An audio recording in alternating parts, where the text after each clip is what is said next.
माझे नाव अनिकेत आहे. उन्हाळ्याचे दिवस चालू होते, त्यामुळे उष्णता खूप तीव्र वाढली होती. मी माझ्या कपाळावर आलेला घाम साफ केला आणि एक दीर्घ श्वास घेतला. सूर्यही तळपत होता. जणू काही सूर्यही माझी परीक्षा घेत होता. या गरमीमुळे माझी हालत खूप खराब झाली होती. हातातील फाईल मी डोक्यावर धरली आणि स्वतःला थोडी सावली देण्याचा प्रयत्न करू लागलो. निदान थोड्या वेळ उभं राहून तरी मी माझं शरीर थंड करू शकेन. आज मी एका ठिकाणी इंटरव्ह्यू दिला, पण मला तिथेही नोकरी मिळाली नाही. शिक्षण असूनही मला कुठेच नोकरी मिळत नव्हती आणि घरची हालाकीची परिस्थिती, त्यामुळे मी माझ्या आयुष्याला पूर्णपणे वैतागलो होतो. रस्त्याच्या कडेने मी वेगाने पुढे पायी चालत होतो. तेवढ्याच समोर मला एक झाड दिसले. मी त्या झाडाखाली येऊन उभा राहिलो. या झाडाच्या सावलीत उभं राहून मला थोडा गारवा मिळाला. मी माझ्या सॅकमधून पाण्याची बाटली काढली, पण बाटलीत पाण्याचा एक थेंबही नव्हता. तहान लागल्याने माझी अवस्था वाईट झाली होती आणि जवळ मला कुठेही घर दिसत नव्हते, जेणेकरून मी माझ्यासाठी पाण्याची व्यवस्था करू शकेल. तहान लागल्याने माझा घसा कोरडा पडला होता.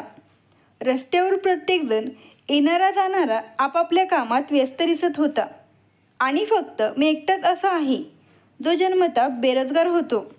आणि माझं नशीब पण खूप दुर्दैवी होतं. लहानपणापासून मला खूप अनुभव आले होते. पाण्याची रिकामी बाटली घेऊन मी आजूबाजूला पाहू लागलो, पण मला कुठेच पाण्याची व्यवस्था होईल असे काही दिसत नव्हते. तेवढ्यात अचानक मला माझ्या मागे कोणीतरी येऊन उभा आहे असं वाटलं. माझ्यासमोर एका महिलेने हात पुढे केला. मी गोंधळून गेलो होतो. त्या महिलेच्या हातात थंड पाण्याची बाटली होती. त्या महिलेचा हात पूर्णपणे दुधासारखा पांढरा होता. तिच्या बोटात सोन्याची अंगठी आणि हातात चमकदार बांगड्या होत्या. जेव्हा मी त्या महिलेच्या चेहऱ्याकडे पाहिले, तेव्हा मला धक्का बसला. ती एक गुलाबी रंगाची साडी नेसलेली स्त्री होती. ती स्त्री खूप सुंदर होती. कदाचित अंदाजे तिचे वय 40 असावे.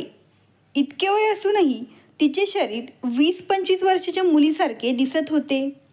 तिच्या चेहऱ्यावर हसू उमटले. तिने हायफाय मेकअप केला होता. ती म्हणाली, "हे घे, पाणी पी. तुला तहान लागली होती ना? मी बराच वेळ तुला पाहत होते. तुझी अवस्था बघून असे वाटते की तू खूप अस्वस्थ आहे. म्हणून मी ही थंड पाण्याची बाटली तुझ्याजवळ घेऊन आले आहे." मी कुठल्याच गोष्टीचा विचार न करता तिच्या हातातून थंड पाण्याची बाटली घेतली आणि तिथेच उभा राहून पाणी पिऊ लागलो, कारण आता मीही पाण्याशिवाय जास्त काळ राहू शकत नव्हतो. मला खूप तहान लागली होती. एका दमात मी तिची पाण्याची बाटली अर्धी केली आणि मी ती बाटली त्या महिलेला परत केली. ती इतकी सुंदर होती की रस्त्यावरून ये-जा करणारे बरेच पुरुष तिच्याकडे एकटक पाहत होते. ती एका मोठ्या कारमध्ये आली होती आणि ती खूप श्रीमंत दिसत होती. मी त्या महिलेचे आभार मानले आणि तिला सांगितले की मी जवळच माझ्या नोकरीच्या मुलाखतीसाठी आलो होतो. बऱ्याच दिवसापासून मी नोकरीच्या शोधात आहे, पण मला कुठेच नोकरी मिळत नाही. मी बऱ्याच ठिकाणी नोकरीच्या मुलाखती दिल्या आहेत, पण प्रत्येक वेळी माझे नशीब मला फक्त थम्सअप दाखवते. मला हेही माहीत आहे की प्रत्येक ठिकाणी फक्त ओळखीद्वारे नोकरी मिळू शकते आणि माझी कुठल्याच मोठ्या व्यक्तीसोबत ओळख नाही. इतकं शिकून माझा काहीही उपयोग नाही. मी त्या महिलेचे पुन्हा एकदा आभार मानले. मला लवकरात लवकर माझ्या घरी जायचे होते, कारण माझी आजारी आई आणि लहान बहिणीने मला भाजीपाला वगैरे घेऊन येण्यास सांगितले होते. त्यामुळे मी माझा वेळ इथे वाया घालू शकत नव्हतो. या महिलेचे आभार मानून मी माझ्या घराच्या दिशेने निघालो. पैसे वाचवण्यासाठी मी शक्य तितके पायी चालायचो, कारण रिक्षावाले खूप पैसे घेतात आणि मला कोणी फुकटात घरी सोडणारे नव्हते. इथे माझ्याकडे पैशांची कमतरता होती, त्यामुळे मला पैसे खर्च करताना खूप काळजीपूर्वक विचार करावा लागायचा. काही अंतर पुढे गेल्यावर कोणीतरी माझा पाठलाग करत असल्याचा मला भास होऊ लागला. मी मागे वळून बघितले तर तीच गुलाबी साडीतली स्त्री माझ्या मागे येत होती. ती पुन्हा एकदा माझ्याकडे हसत बघू लागली. मला काहीच समजले नाही. मला वाटलं या बाईचं घरही याच वाटेवर असेल, पण ती पायी का येत होती? मी हाच विचार करत चालत होतो. मग ती पटापट पावले टाकत माझ्या समांतर आली आणि माझ्याबरोबर पाऊल टाकून चालायला लागली. मग मी एक सेकंद जागेवरच थांबलो. मी थांबल्यावर ती पण थांबली आणि मग स्टाईलमध्ये उभी राहून ती माझ्याकडे एकटक बघू लागली. या बाईचे कृत्य मला फार विचित्र वाटले. मला तर ती मेंटल वाटत होती. पण इतकी सुंदर स्त्री माझा पिछा का करत आहे? आत्तापर्यंत माझा स्वार्थ आड आला होता आणि मला या महिलेचा धूर्तपणा चांगलाच समजला होता. मी तिच्याकडे रोखून पाहिलं आणि विचारलं, काय झालं मॅडम? तुम्ही माझ्या मागे मागे काय येत आहात?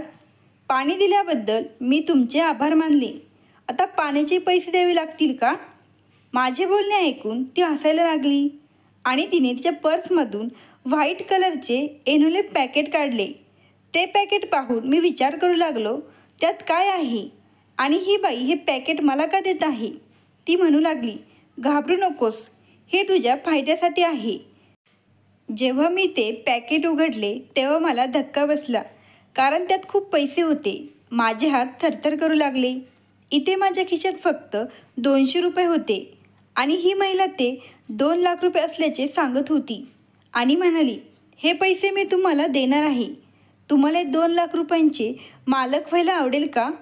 त्या महिलेचे बोलणे ऐकून मला खूप आश्चर्य वाटले. शेवटी ती 2 लाख रुपये मला कशासाठी देत होती? मी तिला नीट ओळखतही नव्हतो आणि मी तिच्या फायद्याचे असे कोणतेही काम केले नव्हते. मग ती मला इतके पैसे द्यायला तयार का झाली होती? मॅडम, तुम्ही हे पैसे मला का देत आहात? कदाचित तुम्ही मला मूर्ख बनवत आहात. ती बाई माझ्याकडे बघून म्हणाली, मला तुला एक गोष्ट सांगायची आहे, पण इथे नाही.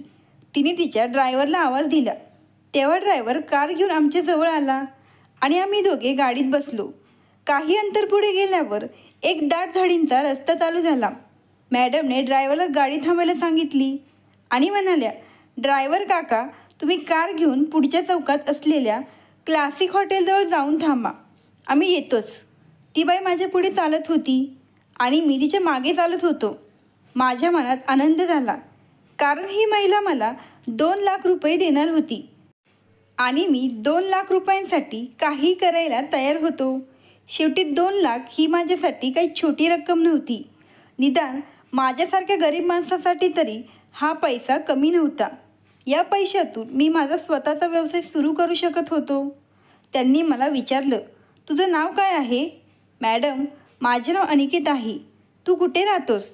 मॅडम, मी साईनगरमध्ये लेन नंबर 3 या भागात राहतो. ती बाई मला एका मोठ्या हॉटेलमध्ये घेऊन आली. आत आल्यावर आम्ही दोघे एका बाजूला बसलो आणि तिने वेटरला 2 कॉफी आणायला सांगितल्या. काही वेळाने या महिलेला कोणाचा तरी फोन आला आणि ती फोनवर बोलत हॉटेलच्या गार्डनमध्ये गेली. हे खूप मोठं हॉटेल होतं आणि ते फक्त श्रीमंत लोकच यायचे. मी तर कधी या हॉटेलच्या जवळूनही गेलो नव्हतो, कारण माझी तशी लायकी नव्हती. काही वेळाने त्या मॅडम माझ्या जवळ येऊन पुन्हा खुर्चीवर बसल्या. वेटरही कॉफी घेऊन आला. मॅडम मला म्हणाल्या, कॉफी प्या, आपण कॉफी पीत पीत बोलूया. माझ्या मनात पुन्हा पुन्हा विचार येत होता की ही बाई मला काय सांगणार आहे हेच कळत नाही. ती मोबाईलवर काय करत होती माहीत नाही. तिला पाहून मी घाबरलो. ती मला असे कोणतेही काम करण्यास सांगेल जे मी करू शकणार नाही. मी एक अतिशय प्रामाणिक माणूस आहे. मी माझे संपूर्ण आयुष्य साधेपणात घालवले आहे. आजपर्यंत मी काही बेकायदेशीर गोष्टी केल्या नव्हत्या. काही वेळाने तिने आपला मोबाईल टेबलवर ठेवला आणि तिने मला जे सांगितले ते ऐकून मी पूर्णपणे भारावून गेलो. ती म्हणू लागली, तुला माझे एक काम करावे लागेल. यावर मी म्हणालो, मॅडम, तुम्ही फक्त काम सांगा, मी तुमचे प्रत्येक काम करायला तयार आहे. मॅडम म्हणाल्या, तुला माझ्या मुलीसोबत एक रात्र स्पेंड करावी लागेल. माझ्या मुलीला मुलांमध्ये खूप इंटरेस्ट आहे आणि तुझ्यासारख्या तरुण मुलांसाठी ती तर पूर्णपणे वेडी होऊन जाते. उद्या माझ्या मुलीचा बर्थडे आहे आणि मला वाटते की तुझ्यासारख्या तरुण मुलाला मी तिला गिफ्ट करावे. ती बाई इतकी विचित्र बोलत होती की तिचे असे बोलणे ऐकून मला आश्चर्य वाटले. मला तिच्याकडून ही अपेक्षा नव्हती. मी तर कधी स्वप्नातही विचार केला नव्हता की एक स्त्री स्वतःच्याच मुलीला दुसऱ्या पुरुषाच्या स्वाधीन करेन. ती तिच्या मुलीसाठी एका तरुण मुलाची व्यवस्था करत होती, जेणेकरून तो रात्रभर तिच्या इज्जतीशी खेळू शकेल. मी लाजेने कान बंद करून म्हणालो, सॉरी मॅडम, भलेही मी बेरोजगार आणि गरीब मुलगा असलो तरी मी असे घाणेरडे काम करू शकत नाही. एवढे बोलून मी तिथून उठून जाऊ लागलो. तेवढ्यात त्यांनी पुन्हा तेच 2 लाख रुपये असलेले इनोलेप पॅकेट माझ्यासमोर ठेवले आणि त्यांनी त्या इनोलेपमधून 2 लाख काढून ते पैसे मला दाखवण्याचा प्रयत्न करू लागल्या. तिच्या या कृतीने मला ते काम करण्यास भाग पाडले होते. मला सुद्धा माझे पुढचे आयुष्य सुधारायचे होते आणि तर कुठूनही मला इतके पैसे भेटू शकत नव्हते. ही माझ्यासाठी एक सुवर्ण संधी होती. जर ती मी स्वीकारली तर कदाचित माझं आयुष्य पूर्णपणे बदलून जाईल. मी त्या महिलेकडे पाहिले जिच्या हातात कॅश 2 लाख रुपये होते. ती स्टाईलमध्ये नोटांच्या बंडलवरून हात फिरवत म्हणाली, यात दोन्ही बाजूने तुझाच फायदा आहे आणि फक्त एक रात्र तुझे नशीब बदलू शकते. तू मला गरजू वाटलास म्हणूनच मला वाटले की मी तुझी मदत करावी. नाहीतर माझ्या मुलीला मुलांची काही कमी नाही. जर तुला फक्त एक रात्र घालवण्यासाठी एवढे पैसे मिळत असतील तर त्यात काय प्रॉब्लेम आहे? किंवा कदाचित तू यासाठी सक्षम नसेल. एवढे बोलून ती माझ्यावर हसायला लागली. तिने माझ्या पुरुषत्वावर बोट उचलले होते. आता मला स्वतःवरच खूप लाज वाटू लागली. मी विचार करत होतो की काय करावं. या महिलेचे म्हणणे मान्य करावं की या महिलेला नकार देऊन घरी निघून जावं. माझ्या घरात पैशांची खूप तंगी चालू होती. माझी आई देखील आजारी आहे. मला काही समजत नव्हते की मी काय करावे. घरात माझी एक तरुण बहीण आहे जिचे मला लग्न करायचे आहे. माझ्याशिवाय माझ्या बहिणीला आणि आईला आधार देणारे या जगात दुसरे कोणीच नव्हते. आमचे एक छोटेसे कौलारू घर होते जिथे आम्ही राहत होतो. माझ्या वडिलांचे सुद्धा खूप वर्षांपूर्वी निधन झाले होते. माझ्या आईने हातगाडीवर भाजी विक्रीचा व्यवसाय करून माझे आणि माझ्या बहिणीचे शिक्षण पूर्ण केले. पण तरीही मला नोकरी मिळत नव्हती. मी पूर्णपणे बेरोजगार होतो.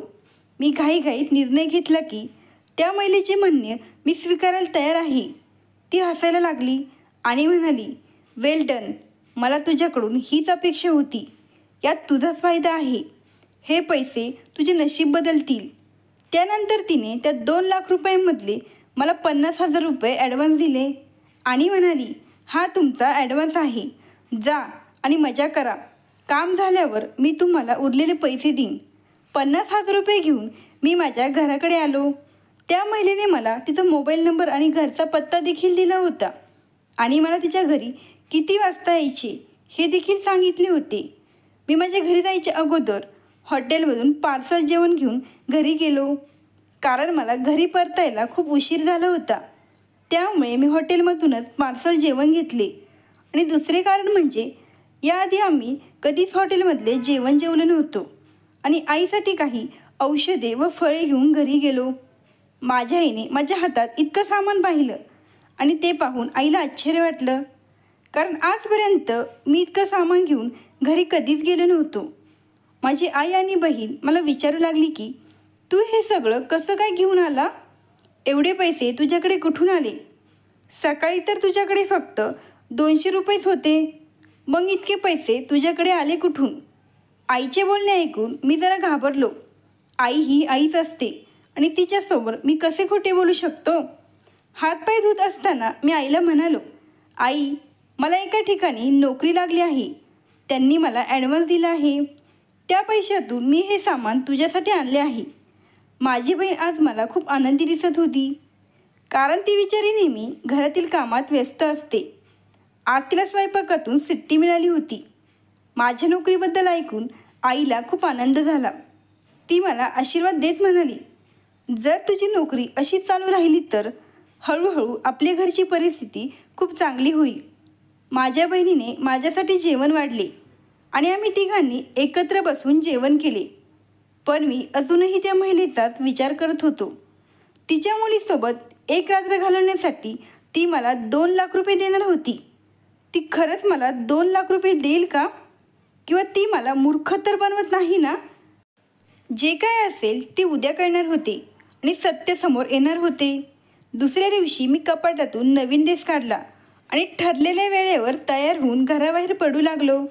तेव्हा आईने मला विचारले, बेटा, तू एवढं तयार होऊन कुठे जात आहेस? मी आईला सांगितले की मी तुला काल सांगितले होते ना, मला नोकरी लागली आहे.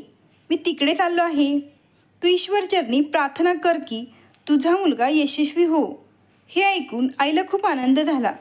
त्यानंतर मी घरातून बाहेर पडलो आणि रिक्षा स्टँडवर जाऊन रिक्षात त्या महिलेने दिलेल्या पत्त्यावर पोचलो. मी त्या महिलेच्या घरी पोचलो होतो. त्या महिलेचे घर बघून माझे डोळे फिरले. मी माझ्याकडे असलेल्या पत्त्याकडे पुन्हा पाहिलं तर हा तोच पत्ता होता. हे घर नसून एक मोठा आलिशान बंगला होता. कदाचित एवढं मोठं आणि सुंदर घर मी पहिल्यांदाच पाहिलं होतं. पण ही श्रीमंत महिला असे चुकीचे काम कसे करू शकते हा विचार करून मला त्रास झाला. त्या बंगल्याच्या गेटवर उभं राहून मी त्यांनी दिलेल्या नंबरवर फोन केला. तिकडून फोन उचलल्यावर त्यांनी मला विचारले, हॅलो, तू कुठे आहेस? मॅडम, मी तुमच्या बंगल्याच्या गेटवर उभा आहे. तर त्या म्हणाल्या, तू बाहेर का उभा आहेस? लवकर आत ये. मी खूप वेळ झालं तुझी वाट पाहत आहे. मी वॉचमनला सांगते, ते तुला आत सोडतील. काही वेळाने वॉचमन बाहेर आला. मी घाबरत वॉचमनसोबत गेटच्या आत गेलो. मी असे घर आधी फक्त चित्रपटातच पाहिलं होतं. आज मी पहिल्यांदाच समोरासमोर असं घर पाहत होतो. बंगल्याच्या मेन डोअरपाशी वॉचमन मला सोडून निघून गेला. त्यानंतर मी दरवाजे उघडून हॉलमध्ये प्रवेश केला तर ती महिला समोर असलेल्या सोफ्यावर तयार होऊन बसली होती. आज तिने खूप छोटा ब्लाऊज घातला होता आणि तिच्या साडीचा पदर तिच्या खांद्यावर नव्हता. मला माहीत नाही की ती माझ्याबद्दल काय विचार करत होती. मी त्यांना म्हणालो, मॅडम, तुम्हाला माझ्यासमोर अशा गोष्टी करायची काही गरज नाही. मी एक सरळ साधा मुलगा आहे, पण मी खूप मजबूर आहे, म्हणूनच हे काम करायला तयार झालो आहे. ती माझ्याकडे बघून हसायला लागली आणि म्हणाली, मला तुझा हेतू बघायचा होता. मला वाटलं तू माझं काम नीट करणार नाहीस आणि तू माझे काम नीट केले नाही तर मी तुला ते पैसे देणार नाही. जर तुला उरलेले पैसे पाहिजे असतील तर तुला माझ्या सूचनेनुसार काम करावे लागेल. तिने मला बसायला सांगितले. त्यानंतर तिने मोलकरीणला बोलावले आणि सांगितले की पाहुणे आले आहेत, त्यांच्यासाठी चहा आणि काहीतरी नाश्त्याला घेऊन ये. मी खूप घाबरलो होतो, परंतु त्या महिलेने सांगितले की ज्या कामासाठी तुला इथे बोलावले आहे ते काम तुला रात्री सुरू करायचे आहे. तोपर्यंत तुला इथेच थांबून वेळ काढावा लागेल. मोलकरीण माझ्यासाठी चहा नाश्ता घेऊन आली आणि मॅडमच्या सांगण्यावरून करमणुकीसाठी तिने मला TV लावून दिला. त्यानंतर अख्खा दिवस मी या घरात बसून काढला. रात्र झाली तेव्हा मॅडम माझ्याकडे आल्या आणि म्हणाल्या, तुझी प्रतीक्षा संपली आहे. आता तुला माझ्या मुलीच्या खोलीत जावे लागेल. माझी मुलगी तुझी वाट पाहत आहे. माझ्या हृदयाची धाकधूक वाढली होती. शेवटी मी पण एक मुलगा होतो. किती वेळ मी माझ्या फिलिंगवर नियंत्रण ठेवू शकतो? मी विचार करू लागलो की मॅडम जितक्या सुंदर आहेत तितकीच त्यांची मुलगीसुद्धा सुंदर असेल. आणि जर तिची आई स्वतः मला तिच्या मुलीच्या खोलीत पाठवत आहे तर मग मी हे काम का नाकारू? मॅडमसोबत मी तिथून पायऱ्या चढून वर आलो. तिच्या आईने स्वतः खोली उघडली होती. माझे हृदय जोरात धडधडत होते. मी खोलीत पाऊल टाकतात समोरचे दृश्य माझ्या संवेदना उडवत होते. खोली अशी सजवली होती जणू इथे माझ्या लग्नाची पहिली रात्र होती. बेडवर एक मुलगी शांत पडलेली होती. ती मुलगी खूप सुंदर होती. इतकी सुंदर मुलगी मी आधी कधीच पाहिली नव्हती. पण एक विचित्र गोष्ट अशी होती की ही मुलगी का झोपली होती किंवा ती नक्कीच बेशुद्ध होती. मी तिला झोपलेले पाहून तिच्या आईला प्रश्न केला, मॅडम, ही का झोपली आहे? यावर ती महिला हळूच म्हणाली, ती बेशुद्ध आहे आणि मी स्वतः तिला बेशुद्ध केले आहे. तू फक्त तुला जेवढे सांगितले आहे ते कर आणि मग काम पूर्ण झाल्यावर तू माझ्याकडे येऊन पैसे घेऊन जा. मॅडम माझ्या खांद्यावर हात मारून तिथून निघून गेल्या. मी त्या मुलीच्या जवळ जाऊन उभा राहिलो. ती इतकी सुंदर होती की तिच्या चेहऱ्यावरून मी नजर हटवू शकत नव्हतो. मी स्वतःवर नियंत्रण ठेवण्याचा प्रयत्न करत होतो. मग ज्या कामासाठी मला पैसे मिळणार होते त्या कामावर मी लक्ष केंद्रित करू लागलो. मी या खोलीत जवळपास 2 तास घालवली होती आणि त्या मुलीने माझी शांतता चोरली होती. मी खोलीच्या खिडकीतून बाहेर पाहिले तर त्या मुलीची आई कसल्या तरी विचारात खाली हॉलमध्ये चक्रा मारत होती. कदाचित ती माझीच वाट पाहत होती.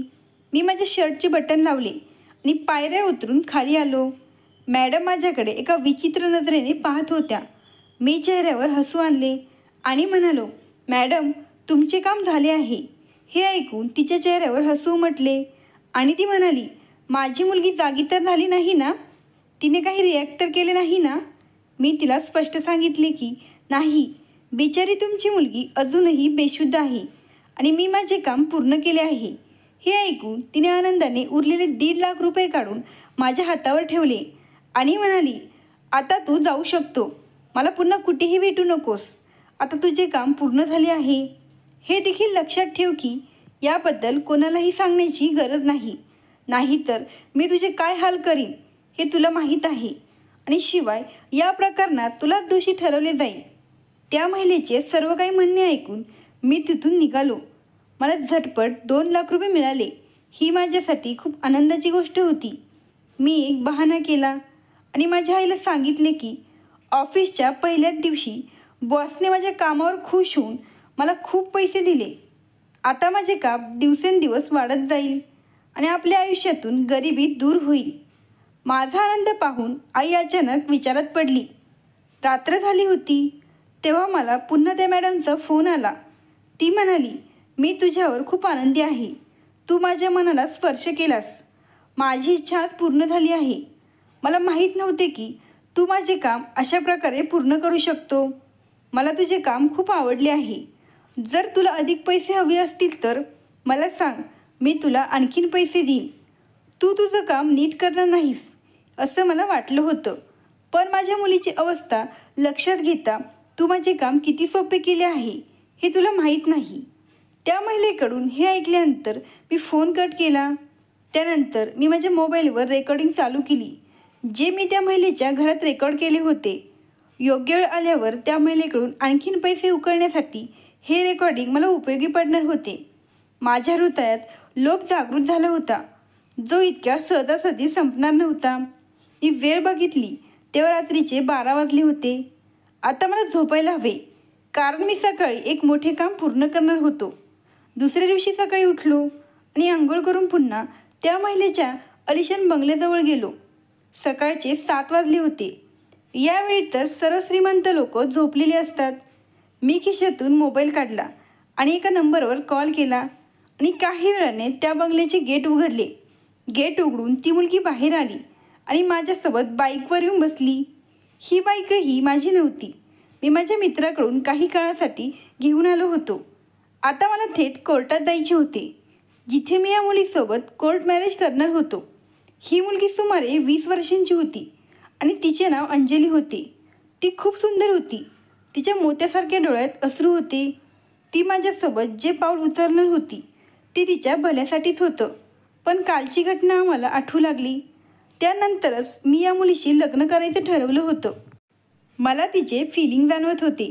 ती बिचारी खूप अस्वस्थ होती. तिचे संपूर्ण शरीर पूर्णपणे शांत झाले होते आणि तिचे डोळे पुन्हा पुन्हा ओले होत होते. काही काळानंतर माझे 4-5 मित्र देखील कोर्टात आले होते.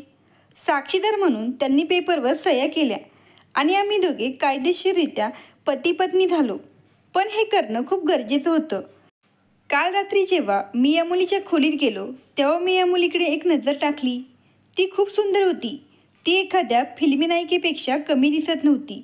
मला तिच्या सौंदर्यावरून नजर हटवता आली नाही. तिचं सौंदर्य बघून कोणताही मुलगा तिचा गैरफायदा घ्यायला पूर्णपणे तयार झाला असता.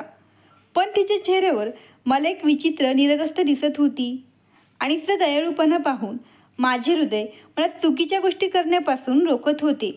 मी सुद्धा खूप असहाय्य होतो आणि मला पैशांची खूप गरज होती. मी खूप गोंधळलो होतो. देव मला योग्य मार्ग दाखवेल या आशेने मी इकडे तिकडे खोलीत फिरत होतो. मी विचार करत होतो की मी काही चुकीचे करू शकत नाही आणि मला माझे पैसेही मिळावेत. हा सगळा विचार करत असताना अचानक मला टेबलवर एक डायरी दिसली. ती डायरी वरतून खूप सुंदर होती. ही डायरी बहुधा या मुलीने स्वतःच्या हाताने बनवली असावी. मी डायरी उघडून वाचू लागलो. त्यात या मुलीची संपूर्ण माहिती लिहिली होती आणि तिची जीवनकथाही होती. या डायरीत लिहिलं होतं की माझे नाव अंजली आहे. ही महिला माझी सावत्र आई आहे, जिने मी वेडी आहे हे सगळ्यांना दाखवून दिलं आहे आणि तिला मला वेडी सिद्ध करून या घरातून हाकलून द्यायचं आहे. मी माझ्या सावत्र आईला खूप कंटाळले आहे. मला जगायची नाही, कारण मी असे जीवन जगू शकत नाही. तिथे माझेच लोक माझ्यावर विश्वास ठेवत नाही. ही बाई मला माझ्या वडिलांच्या नजरेत पाडायला सदैव तत्पर असते. आता माझ्या वडिलांनासुद्धा माझ्यावर राग येऊ लागला आहे. त्यांनाही असं वाटतं की मी वेडी आहे, पण मी वेडी नाही. मी पूर्णपणे ठीक आहे. माझ्या सावत्र आईला माझ्या संपत्तीतील हिस्सा तिच्या नावावर करून घ्यायचा आहे आणि मला या घरातून बाहेर काढायचे आहे. या डायरीत अशा अनेक गोष्टी लिहिल्या होत्या, ज्या वाचून माझ्या मनाला धक्का बसला होता. या मुलीने त्यात लिहिले होते की माझ्या सावत्र आईने माझ्याशी खूप काही चुकीचे केले आहे. आता मी ते सहन करू शकत नाही. जर तिने माझ्यासोबत पुढे परत काही चुकीचे करण्याचा प्रयत्न केला आणि माझ्या वडिलांच्या नजरेत मला चुकीचे सिद्ध केले तर मी आत्महत्या करेन. त्या मुलीच्या कथेत खूप वेदना होत्या. ती बिचारी मुलगी लहानपणापासूनच खूप त्रास सहन करत आली होती. मला त्या मुलीचे खूप वाईट वाटले आणि आता तिच्या सावत्र आईने मला तिच्यासोबत एक रात्र घालवण्याचे काम दिले होते. मला समजले की तिची आई तिच्यावर खोटे आरोप करून तिची बदनामी करू इच्छित होती, जेणेकरून ती मुलगी तिच्या वडिलांच्या नजरेतून पडेल आणि तिचे वडील आपल्या मुलीला त्यांच्या मालमत्तेतून आणि या घरातून काढून टाकतील. त्या बाईचं काम करायला मी तयार असलो तरी माझा प्रामाणिकपणा मला हे काम करण्यापासून रोखत होता. आता मला समजले की या मुलीवर आणखीन काही अन्याय झाला तर ही मुलगी स्वतः जीव देईल आणि मी एका निष्पाप मुलीला माझ्यामुळे बळी जाऊ देणार नव्हतो. जरी ती शुद्धीत असती आणि स्वतःच्या इच्छेने हे केले असते तरी कदाचित माझ्या प्रामाणिकपणाने मला तिच्यासोबत हे सगळं करण्यापासून रोखले असते. पण तिला कुठल्याच गोष्टीची खबर नव्हती. ती झोपली होती. असो, तिच्या आईने तिला जबरदस्तीने बेशुद्ध केले होते, जेणेकरून ती शुद्धीवर येईपर्यंत तिची इज्जत लुटण्यात येईल असे तिच्या सावत्र आईला वाटत होती. ही बाई त्या बिचाऱ्या मुलीच्या मागे लागली होती. ती महिला या मुलीची जरी सावत्र आई असली तरी ती सुद्धा एक स्त्री होती. मग एक स्त्री दुसऱ्या स्त्रीच्या इज्जतीला कलंका लावत होती. मी ती डायरी वाचून त्या मुलीसोबत काहीच चुकीचे करायचे नाही असे ठरवले होते आणि मग मी तिला जागे करण्याचा प्रयत्न करू लागलो. मी तिला कितीतरी वेळ उठवण्याचा प्रयत्न करत होतो, पण ती उठत नव्हती. काही वेळाने ती शुद्धीवर आली. तिला जाग येताच तिने तिच्या खोलीत पाहिलं आणि मला पाहून ती खूप घाबरली आणि रडत मला म्हणू लागली की तू कोण आहेस आणि माझ्या खोलीत काय करतोस. तिचा आवाजही तिच्यासारखाच गोड होता. मी तिला धीर दिला आणि म्हणालो, तुला घाबरायची काही गरज नाही. मी तुला सर्व काही सांगेन. मी काही चुकीचा माणूस नाही. त्यानंतर मी तिला सर्व काही सांगितले जे तिच्या आईने मला तिच्यासोबत करण्यास सांगितले होते आणि त्या बदल्यात त्याच्या सावत्र आईने मला 2 लाख रुपये देण्याचे आश्वासनही दिले आहे. काल तुझ्या आईने मला 50,000 रुपये ॲडव्हान्सही दिले आहेत.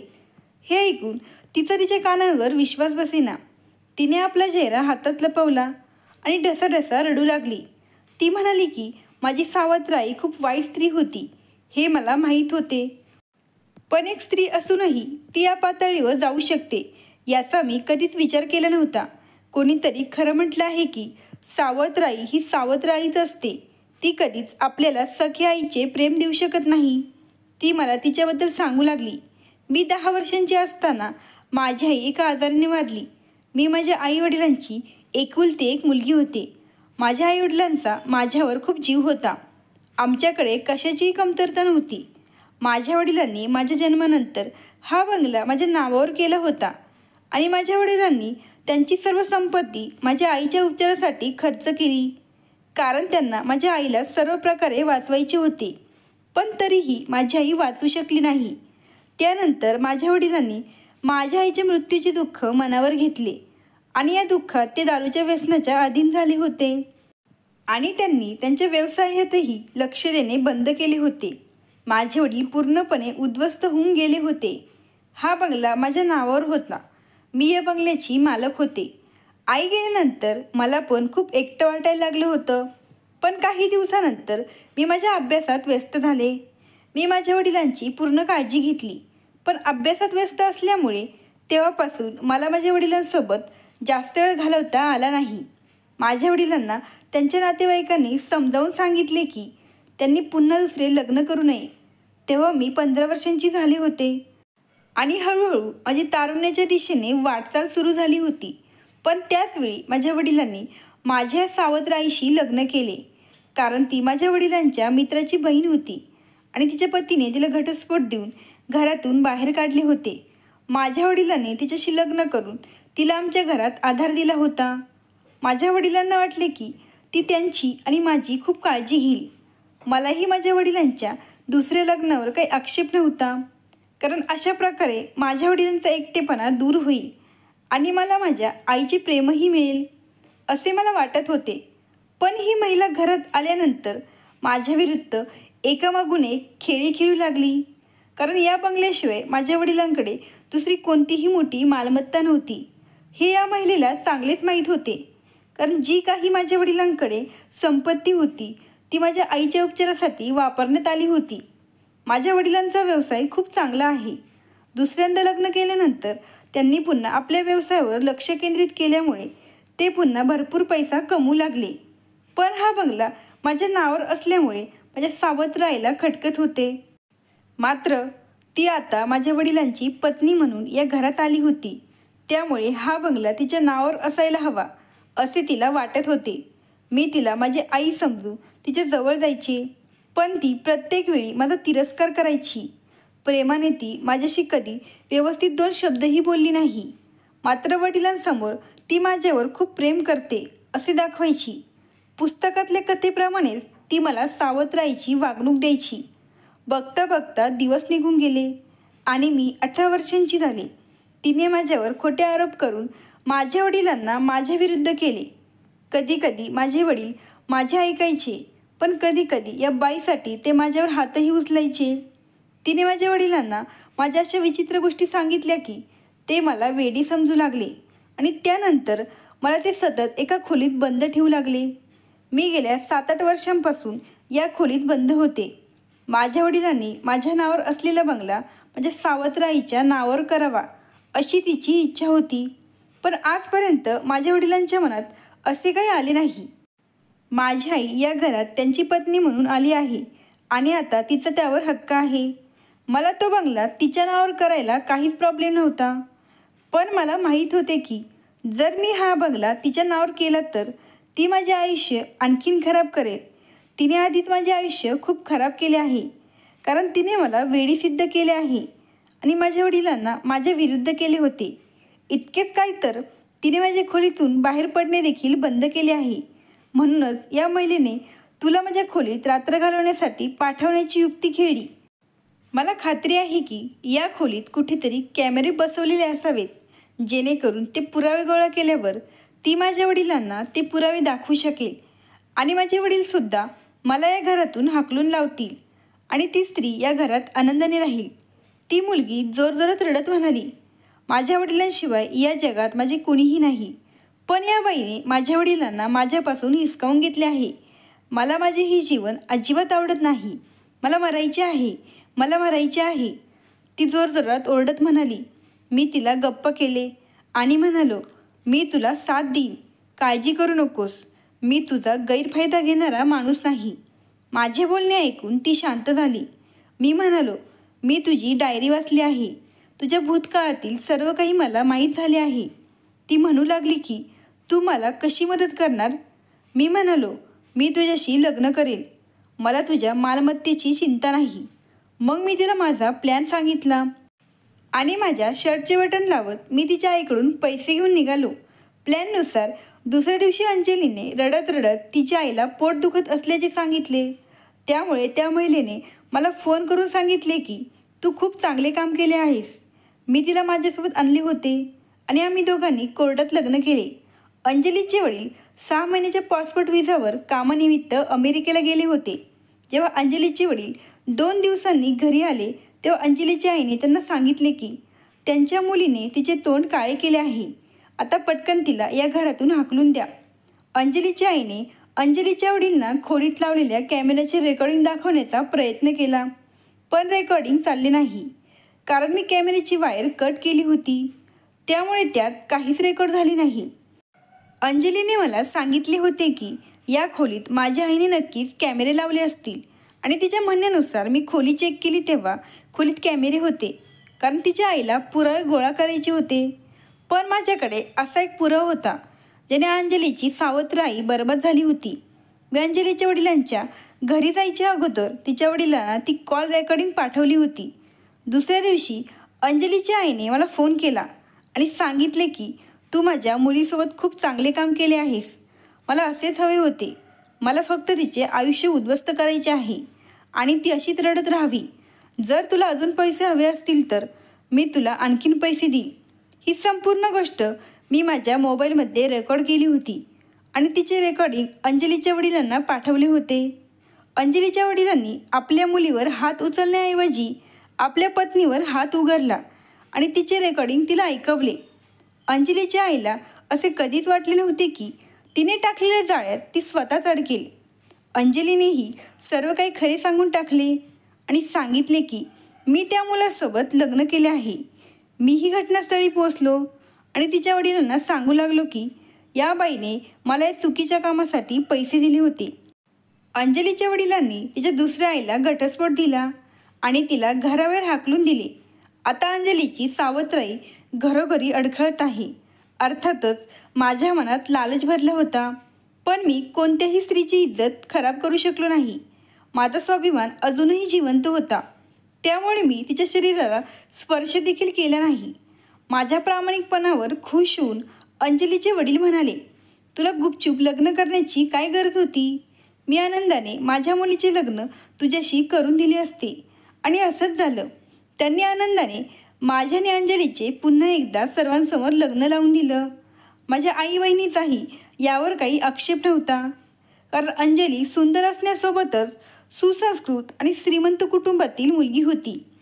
आता माझे अंजलीसोबतचे वैवाहिक जीवन खूप चांगले चालले आहे.